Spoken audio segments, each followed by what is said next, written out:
I'm excited to answer some of the questions of those of you who watched and followed the Challenge the Cycle tour from Washington State to Georgia. Put my back tire in the Pacific Ocean and my front tire in the Atlantic Ocean. By the time it was all said and done, went through 15 states, 3,284 miles that I cycled. So I want to answer some of the questions that you posted on Facebook and just let you know what a tremendous tour it was. One of the questions is this: when you were about 10,000 feet, was the air hard to breathe? Did you feel like you needed an oxygen mask? Well, when I went over the Rockies in Colorado, the total height was 10,296 feet, and I did not have a problem breathing. And I wonder if that's because it was a slow process to get there, so my body acclimated to that. But I did not get altitude sickness, I did not get dizzy head or anything like that. If anything, it was so beautiful. I was breathing like crazy, and when I got to the top, it was pretty phenomenal. One of the things about being in the Rockies and climbing over the passes, a high moment was the Continental Divide. Another was Rabbit Ears, which is a pass, but just knowing that the majestic mountains were so beautiful, and to know that you climbed over those and I did not get sick. And so I'm pretty fortunate and blessed that I didn't get the altitude sickness. So no, I did not get sick on that climb. Another question is, what have you learned about human nature that you didn't realize before? I think one of the things that I was most surprised about was how gracious almost every single person I met was when they heard about what I was doing with Challenge the Cycle and trying to raise awareness and resources for 10,000 kids to go through the Teach One to Lead One program. Whether it was a farmer, whether it was a person who was cleaning my room, or Harley Davidson riders, or a waiter or waitress in the restaurants that I ate in, just gracious, gracious people.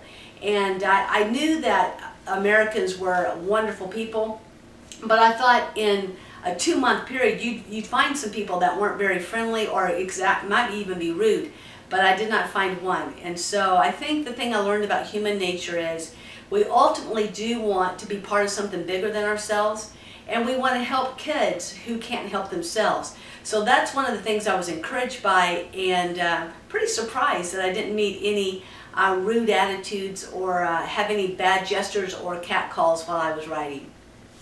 Another question: how have you changed as a person by doing this ride?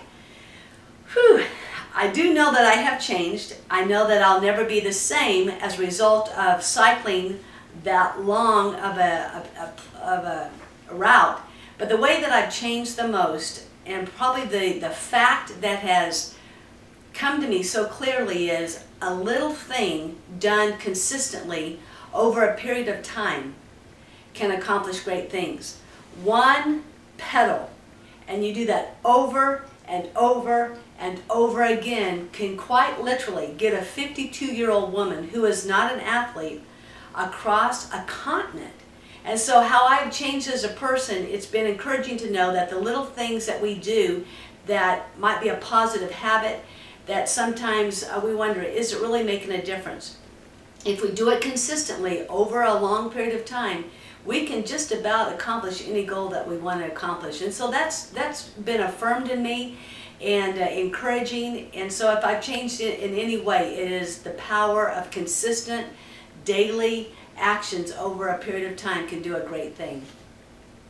Another question is, what is your daily food intake like? How many calories? Well, that was one of the side benefits of the trip that I loved.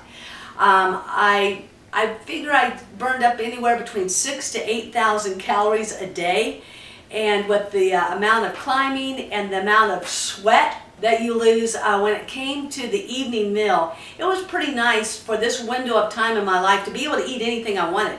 I mean, I ate whole pizzas, I ate baskets of bread, I had Snicker bars, I had boxes of Nilla wafers, boxes of Cheez-Its, and it was fun. It was really fun. In fact, I'm like, who is this woman who's consuming not just a large portion, but boxes of things And what was interesting to me is that while I was writing, I wasn't quite that hungry.